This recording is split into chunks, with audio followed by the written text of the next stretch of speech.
عارفين قطاع الاستصلاح وهيئة التعمير بأنهم ينتهوا من هذا الموضوع، وينصف بينهم. اللجنة هتبقى المهندس مجدي أمين بنقل، والمهندس أيمن المعداوي، ومعاهم من يراه السيد المحافظ على طول مدير الزراعة ورئيس مركز الأنطرة الشرقية. كويس، ومسؤول استصلاح الأراضي في مصر. يبقى دي اللجنة من 4. معاليك تحب تضيف رئيس قطاع الشؤون الاقتصادية عشان لو في خليهم من النواحي الفنية عشان ما يبقاش الكلام، يعني رئيس القطاع لما هيرجعوا هيقولوا له عايزين كذا وكذا هيتحرك فيه. بالإضافة للري برضه مدير الري عشان المصرف وكلام من ده بتاع ومدير الري في المحافظة. يبقى تكتب التوجيه لأنه تم الاتفاق مع السيد المحافظ على تشكيل لجنة من الآتي أسمائها. تمام كده. بس كده.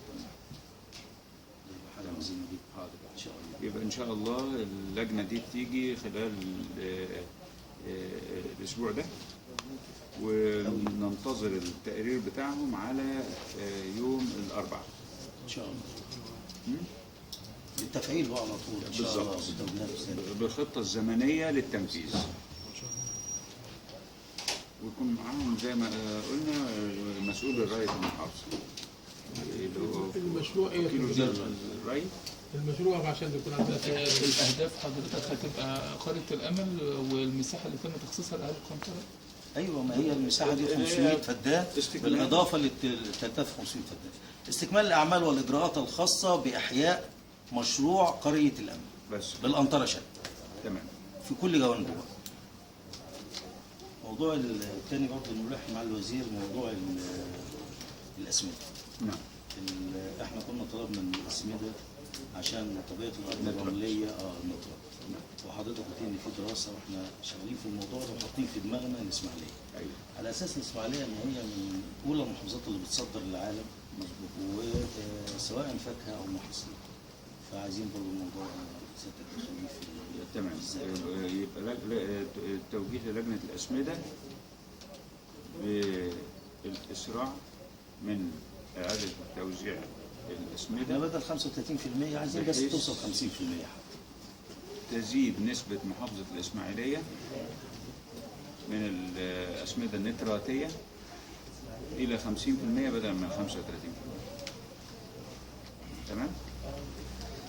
الموضوع الاخير الارض اللي هي 50,000 اللي هي بتطلب في اسعارها وبيع ويزرعوا محاصيل. طبعا عارف سيادتك عملت دراسه وفي لجنه قعدت بس دي محاصيل استراتيجيه، فبنامل بس ان الناس دي يبقى في دعم ليها ولو ياخدوا 50% من الأسمدة. من الاسمده بس مش كده يعني بلاش ياخدوا حر، لان الناس بتتكوى بسعر الحر وهم بيزرعوا صوت. فيعني دي ايه؟ دي بقى يعني ذكر رمضان من سيادتك للمحافظه. والله لو بيدي لو بلغنا النصاب نزكي. لا احنا عايزين سيادتك تعيد النظر فيها عينينا. انما في يعني تعلم حضرتك ان هناك كلام كبير على سعر الغاز. انا عارف وان سعر الغاز ده هيأثر على سعر السماد اساسا. فاحنا مش عايزين يعني نتناقش فيه علنا، لان ده يعني هيحصل سعر السماد. تمام.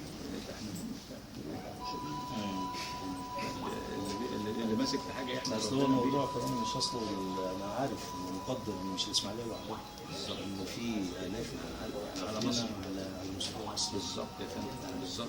في حوالي 1.5 مليون فدان على مستوى جمهوريه مصر العربيه بنفس الوضع ده، وكلها محتاجه الاسمده وكلها بتاخد من السوق الحر. واحنا طبعا هدفنا ان احنا نغطي الاسمده للبلد كلها، وعشان نغطيها ضروري تبقى مطروحه في الاسواق وبسعر واحد، ما يكونش فيه سعرين للسماد. فدي هتحتاج عمليه جراحيه. تمام. واخطر جراح سيادتك في الموضوع. لا يا فندم. ان شاء الله لازم هتلاقي لها حل باذن الله. ان شاء الله. ان شاء الله. لازم تسمح لي. اتفضل اتفضل. ثم سعادتك اصبح الفلاح دلوقتي بقى له 10 15 سنه الاوراق دي كامله وفي مكتب مجلس بيس على انها الفلاحين عاوزين يقدموا الوضع عشان يستفيدوا من المقننات بتاعتهم. نعم. فندم ده نهر فلوس هيتفتح على الناس.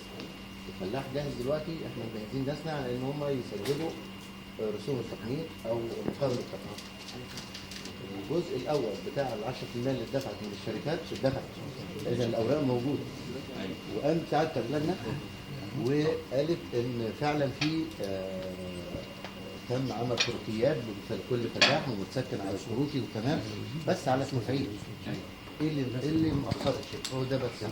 تمام. حسبي يا الفدان فلاحيننا جاهزين ايوه يسددوا حق مقابل حق التقنير تمام. عشان يستفيدوا هم كمان. بقى لها من 15 ل 20 سنه ساعه.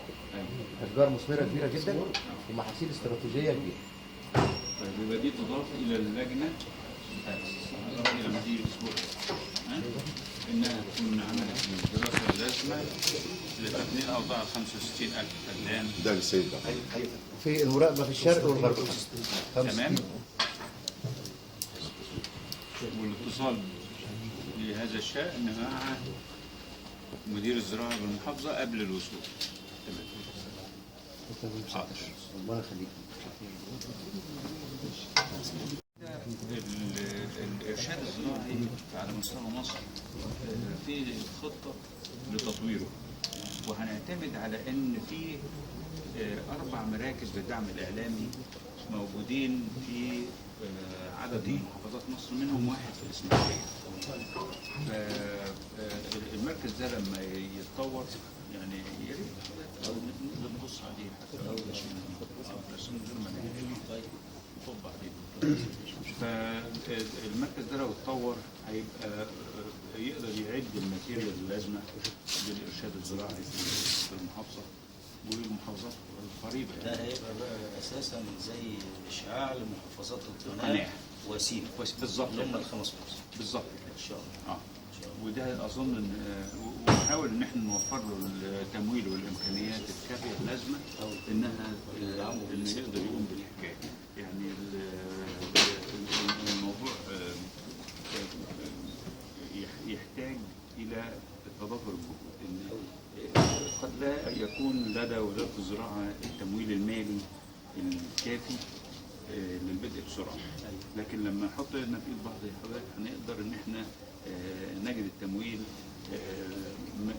سواء من مؤسسه الدوله او يلا يا جماعه استاذنكم. ان شاء الله دي نقطه مهمه جدا يا ريت حضرتك ما تفضلش كده. عينهم بس يا سعيد. يا عم مش هناخد لك اطلع من قدام. اطلع جنب صاحبك جنب زميلك.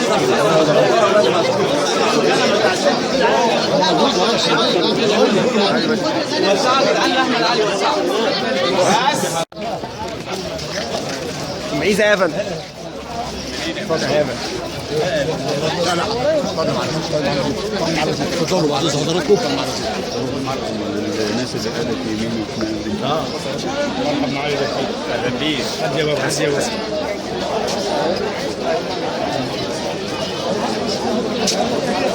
سلام يا ريس. السلام عليكم.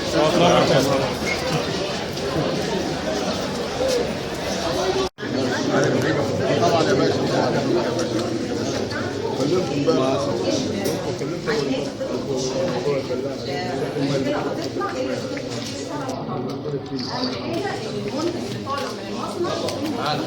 طبقا للتسجيله وطبقا للبيانات المكتوبه على التشريع. التشريع بيعمل ده يشوف المصانع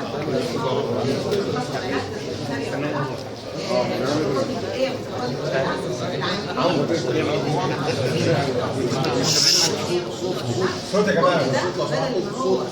البيانات والقرارات ان هو بيتعب ان هو يروح مصر ويقعد يدور على ورق. لا يوفر وقت بسرعه. اللي طبعا ساعتها في جزء من العمل عشان العمل يتم ما نروحش الموضوع احنا بنقول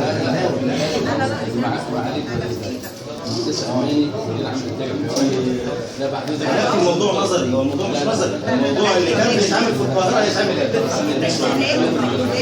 دكتور. فعلا هو بدل ما كان هتتعمل ان شاء الله هنا بعد تدريب المهندسين اللي موجودين عندنا هيكونوا موجودين عندنا هنا، هينتقلوا المعمل يكون تبع المعمل الاقليمي يعني نقل بس مقيمين هنا، وهيجي لهم هنا مدربين هيقعدوا معاهم الى ان يستوعبوا العمليه تماما، بحيث ان نسهل على جميع المصانع بدل ما هي تروح وتودي العينه وتاخد وقت عشان تروح تودي العينه تتحلل وبعدين ياخد النتيجه بعدها وتاخد وقت، كل ده لا، هتيجي تتحلل ممكن ياخدها ثاني يوم يستلم النتيجه، علشان هو ما بيقدرش يتصرف على الكميه اللي عنده في المصنع الا اذا خد نتيجه التحليل انه يكون توفير وقت وتوفير جهد. وبالنسبه للمصانع كلها فرحت قوي لما عرفت ان في هنا فرع هيتفتح، لان كان بيسبب لهم مشاكل جامده جدا. حصل 30 مصنع في شهر. هو تقريبا يعني احنا هنزود كمان المساحه بتاعت المكان ده، هو ده في مكان المكتب الثاني هيبقى فيه اللي هو الحاجات الاداريه، وبعدين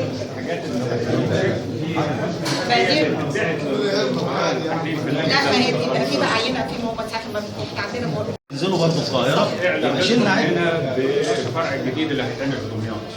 ما هو هيبقى دمياط بقى هيبقى فرع يعني زي الفرع اللي هنا كده بالظبط، جزء بقى من الناحيه الثانيه، يعني ده يخدم مثلا منطقه القناه. شكرا. شكرا جدا.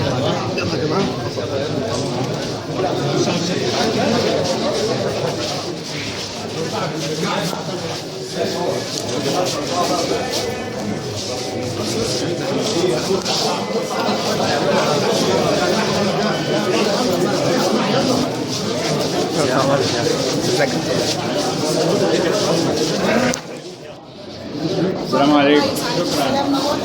اهلا وسهلا. احنا بيسعدنا ان احنا نكون في محافظه الاسماعيليه، وبيسعدنا ان احنا نكون في معيه السيد المحافظ.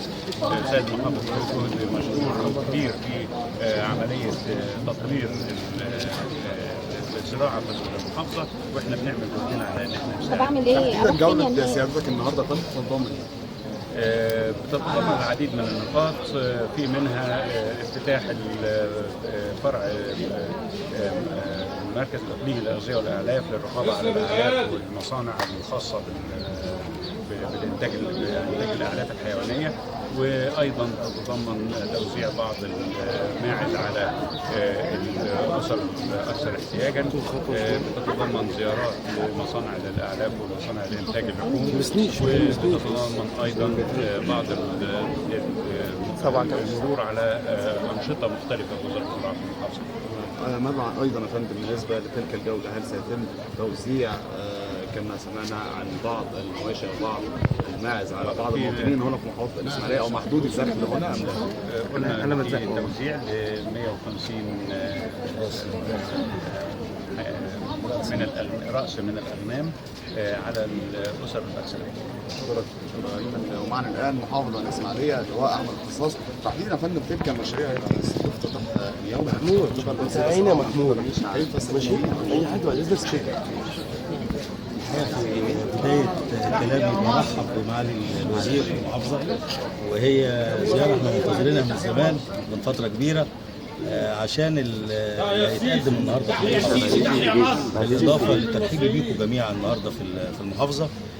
معالي الوزير اللي بيتعمل النهارده سواء كان معمل تحليل الأعلاف اللي احنا عاملينه دلوقتي، ده هيوفر جهد وهيوفر وقت وهيجب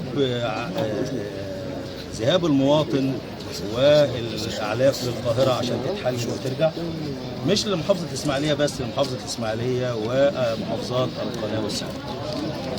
بعد كده في مركز تجميع الالبان هنحط حجر الاساس ليه، ده هيبقى مركز عشان يجمع الالبان يستفيد والمصنع يستفيد بحاجه نظيفه محترمه. بالاضافه لمحدود الدخل اللي احنا بنحرص دايما على اننا نقف بجانبهم.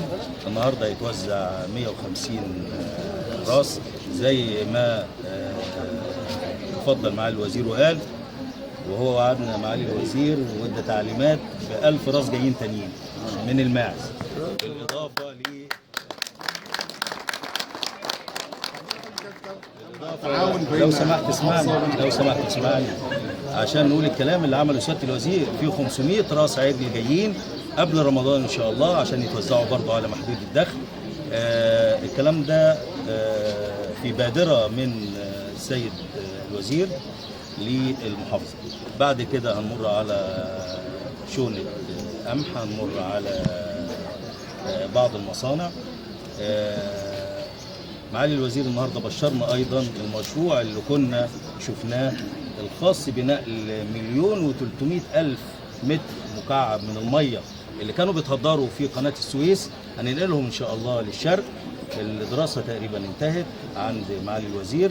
هنحدد مع كان في 1,300,000 متر مكعب بيتهدروا يوميا في قناه السويس من مصرف المحسمه او مصرف الوادي. احنا قلنا الميه دي لازم نستفيد بيها، هنعديها للشرق، هنستزرع بيها حوالي 25,000 فدان. كانت الدراسه في وزاره الزراعه بالتنسيق مع وزاره الري علشان ايه المحاصيل اللي هيتم زراعتها بعد معالجه الميه بهذا الكلام. ان شاء الله المشروع ده يبقى على الارض، وده الامن الحقيقي لسينا، وده التنميه الحقيقيه لسينا في تواجد المواطن والمواطنه على ارض سينا. بالاضافه لقريه الامل اللي كانت نايمه برضو واتهلبت اثناء الفوضى في 3 سنين، بنعيد لها الحياه من جديد. معالي الوزير ادى تعليمات النهارده ونسقنا على لجنه هتطلع خلال الاسبوع ده، هتطلع تقرير يوم الاربعاء اللي جاي ان شاء الله تقول ايه اللي هيتعمل في قريه الامل عشان شباب الخريجين نوزع عليهم 2.5 فدان لكل شاب، بالاضافه للوحده اللي هيقعد فيها. المصرف اللي هناك هيتطهر. اللي انا عايز اقوله ان في طفره في الزراعه وفي الري داخل المحافظه ان شاء الله. مش هتبقى المحافظه بقى بس من اولى محافظات مصر اللي بتصدر للخارج، لا ده ان شاء الله هتبقى من اولى محافظات المنطقه، ويمكن من اولى محافظات العالم في القريب العاجل ان شاء الله. اشكرك سياده المحافظه. تلك التصريحات اللي تعتبر واحده من اهم المشاريع المتواجده موجودة لدى المحافظات في جزيرة الصحراء. هناك مناطق صناعية موجودة، هناك مدن جديدة موجودة في كل محافظات مصر. يجب ان احنا نعمر هذه المدن، ما نبنيش على الارض. ان شاء الله بالاداره الجيده الحكيمه للموارد المائيه وبالترشيد اللازم للضروري للمياه المستخدمه في الزراعه على مستوى الحقل. اللي ساكن على دماغي ده اعلم ان ملف المناطق ليس من لا خير او ليست منوطه بها بشكل مباشر، ولكن بالتاكيد الزراعه تابع هذا الملف لتحديد اولويات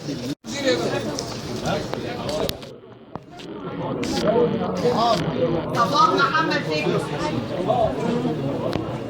فين امال السيد عبد الرحمن؟ امال السيد عبد الرحمن فين؟ امال السيد عبد الرحمن.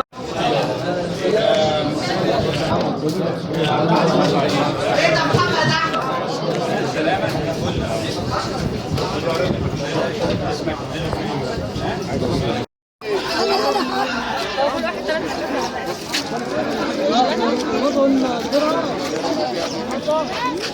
الشوط عايزينك ازاي؟ الشوط عايزينك ازاي؟